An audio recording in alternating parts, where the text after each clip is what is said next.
Assalamualaikum warahmatullahi wabarakatuh. Saya Yudi Pramuko, tukang donat dari para YouTuber tertua di semesta. Alhamdulillah, wassalatu wassalamu ala rasulillah. Saya mau bicara tentang Rocky Gerung, terus Wahyu Setiawan, Hasto jadi dan Aguan ya. Jadi beberapa hari yang lalu waktu saya jualan bubur ayam di Komplek Riau Brandwir, ini kasus Aguan lagi mencuat ini.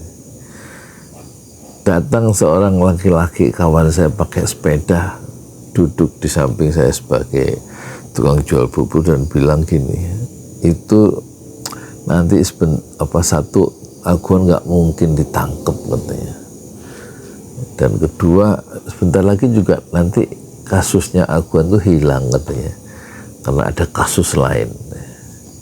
Dan benar itu, Aguan yang diadukan oleh Ahmad Khosinuddin dan Jokowi juga berdua itu dalam kasus PIK 2, dan istilahnya diperkarakan supaya ganti rugi 612 triliun, itu hilang tuh gara-gara kasus Hasto ya,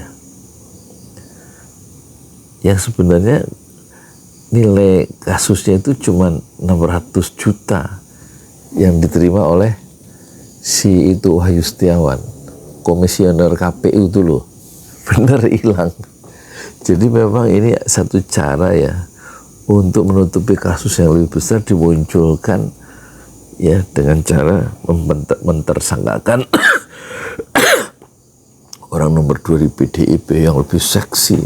Hilang itu kasus Aguan yang heboh setelah diwawancarai dengan majalah Tempo itu, dan dia menuding ya siapa Jokowi sebenarnya. Akhirnya oleh Ahmad Khosinuddin dan kawan-kawannya dari civil society itu diadukan ke pengadilan ya, ke hakim, supaya ganti kerugian untuk kasus PIK itu PSN ya, proyek strategis nasional itu 612 triliun, bukan miliar. Sementara Wahyu Setiawan kasusnya siapa itu, Harun Masiku ya, itu 600 juta suap yang diterima oleh komisioner KPU Wahyu Setiawan dari Saiful Bahri. Dan komisioner KPU itu dihukum 6 tahun penjara ya kan, pada bulan Oktober tuh di pengadilan tingkat pertama tahunnya 2020. Tapi kemudian setahun kemudian, itu bulan Juni kalau nggak salah, tahun 2021, itu hukumannya Wahyu Setiawan itu ditambah, diperberat jadi 7 tahun ya, 7 tahun yang harus dijalani oleh komisioner KPU itu. Ini kasus Harun Masiku yang kasusnya berarti sudah 6 tahun yang lalu kan, dari tahun 2020, sekarang udah 2024, 5 tahun yang lalu kan. Nah kemarin tuh bulan Oktober tahun lalu 2023 ya kan, itu Wahyu Setiawan bebas ya, bersyarat, tapi dia dalam pembinaan lapas ya, pembinaan departemen apa itu pokoknya, sampai 4 tahun kemudian baru bebas murni itu tahun 2027 ya, bulan Februari kalau nggak salah. Jadi ingat itu ya, nilai suapnya ya itu 600 juta. Sementara harusnya pemerintah Prabowo itu nggak ngurus si Hasto itu, tapi Hasto dibidik karena memang di belakang Hasto dia orang nomor 2, siapa itu orang nomor 2 partai kan, PDIP, oposisi dari pemerintah. Jangan lupa itu, Hasto bukan sekedar Hasto, dia orang nomor 2 ya kan. nomor 2. Dan di situ potensial PDIP itu untuk mengganggu kebijakan-kebijakan Prabowo, dan terbukti dia menolak kenaikan pajak yang 12% itu kan. PDIP itu maksudnya. Dan mulai pusinglah si Prabowo itu, pemerintahannya itu, karena tidak ada perlawanan secara politik kebijakan Prabowo yang menaikkan pajak BPN itu 12%, ditolak sama Megawati dari PDIP. Di situ pangkalnya. Padahal kalau dilihat dari kasusnya, kasus Hasto itu kalau memang dia dianggap merintangi penyelidikan dan membantu kasus suap atau menyuap siapa itu Wahyu lewat Harun Masiku, dan menendang HP kolam dan supaya Masiku melarikan diri, itu konteks dari segi uang itu cuma 600 juta, sementara Aguan yang kasus PIK itu Pantai Indah Kapuk 2 prestasi nasional itu merugikan banyak orang ya, karena merampas tanah-tanah rakyat sampai ke Banten gitu kan, kalau menurut Said Didu ya. Jadi ini sebenarnya ada keanehan ya, Hasto dijadikan tersangka oleh Sigit itu, oleh jenderal polisi yang terpilih jadi ketua KPU, dan itu orangnya Jokowi kan gitu, karena proses seleksinya di masa akhir kekuasaan Jokowi.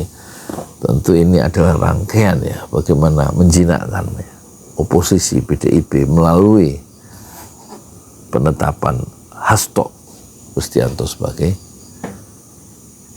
apa? Sebagai itu tersangka, dan sudah dicekal 6 bulan bersama. Yang dicekal juga orang PDIP juga, Menteri Hukum, HAM dan Kuham yang di bawah pemerintahan Jokowi, yaitu Yasona Lauli. Yasona siapa namanya itu, dicekal untuk selama 6 bulan nggak boleh keluar negeri. Jadi orang PDIP lagi itu yang dicekal, Yasona dan Hasto yang dijadikan bidikan, nggak boleh keluar negeri. Jadi ini permainan politik tingkat tinggi dalam kerangka bagaimana membatasi ya manuver-manuver PDIP sebagai oposisi. Ya itu sih menurut saya saya baru bangun jam 2 barusan kalau tidur habis isya ya. Ya udah gitu aja ya, moga-moga ada ada gunanya. Seharusnya yang diurus itu ya korupsi yang gede-gede itu loh. Ngurusin kasus suap 5 tahun yang lalu yang nilainya cuma 600 juta, karena yang dinilai bukan uangnya ini, ternyata bobot politiknya jauh lebih besar, yaitu seorang Hasto Kristianto. Tetapi jangan lupa kasus Aguan, sebagaimana teman saya itu benar ya, dia akan hilang karena nanti dimunculkan kasus yang lain. Itu omongan orang kecil ya, sekitar seminggu yang lalu, dan terbukti. Itulah satu cara untuk melenyapkan kasus yang lebih berbahaya, menyangkut Jokowi, menyangkut Aguan, dan menyangkut oligarki, dan itu menyangkut kepentingan bisnis yang lebih besar ya. Tapi headline berita hari ini semuanya bahas soal Hasto dan meninggalkan dan mencampakkan kasus yang jauh lebih besar, korupsi yang lebih besar. Salah satunya adalah masalah yang lebih besar, menyangkut perkara 612 triliun yang diadukan oleh civil society melalui Ahmad Khosinuddin, yaitu Jokowi dan Aguan. Selamat rakyat itu selamat pusing memikirkan pemimpinnya sendiri. Pemimpinnya nggak mikirin rakyat, jadi akhirnya rakyat yang mikirin pemimpin. Padahal juga rakyat tuh pusing dengan hidupnya. Beli besok pagi nih kita lihat tuh ya, orang beli beras 1 liter 2 liter untuk kehidupan sehari-hari. Rakyat masih susah. Assalamualaikum warahmatullahi wabarakatuh.